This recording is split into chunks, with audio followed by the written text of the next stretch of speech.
ចាជំរាបសួរនាងខ្ញុំថ្ងៃនេះសូមចេញវីដេអូបន្តិចទាក់ទងទៅនឹងអត្តសញ្ញាណជាតិរបស់ខ្មែរយើងនៅថាអត្តសញ្ញាណជាតិរបស់ខ្មែរយើងគឺយើងមានអក្សរភាសាចាតែខ្ញុំសង្កេតឃើញមកជាយូរហើយពីមុនគឺយើងតែងតែជំទាស់ទៅលើក្មេងដែលគាត់សរសេរជាឡាតាំងតែសូសៀងខ្មែរហើយមួយរយៈនេះគឺយើងឃើញថា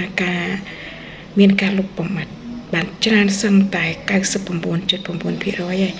នៃការសរសេរឡាតាំងបែបសូសៀងខ្មែរចាអញ្ចឹងអ្វីដែលយើងព្រួយបារម្ភកន្លងមកនេះគឺទៅលើការសរសេរអក្សរមួយទៀតគឺនៅលើបណ្ដាញសង្គមគឺសឹងតែគ្រប់ page គ្រប់ Facebook ទាំងអស់គឺពួកគាត់សរសេរអត់ដែលត្រូវទេចាដូចជាពាក្យថាអ្នកវាមាន2ណាតែមានន័យសូរដូចគ្នាប៉ុន្តែការសរសេរខុសគ្នាហើយការប្រើប្រាស់ក៏វាខុសគ្នាដែរដូចជាអ្នកគ្រូអ្នកព្យួរអ្នកស្រែអញ្ចឹងគឺវានៅពីមុខនាម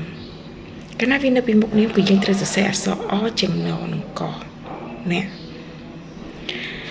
ហើយអ្នកមួយទៀតគឺយើងសរសេរនៅសអាកបន្តអ្នកដែរតែយើងប្រើនៅក្រោយគុណនាមចំនួនហៅថាចំនួនរាប់ណានៅពីក្រោយចំនួនរាប់អញ្ចឹងយើងធ្វើការបែងចែកច្បាស់សូមធ្វើការបែងចែកឲ្យច្បាស់ហើយមុននឹងសរសេរប្រសិនបើបងប្អូនមិនច្បាស់ទេសូមបើកវចនានុក្រមទៅអាណិតខ្ញុំសូមវល់ណាចា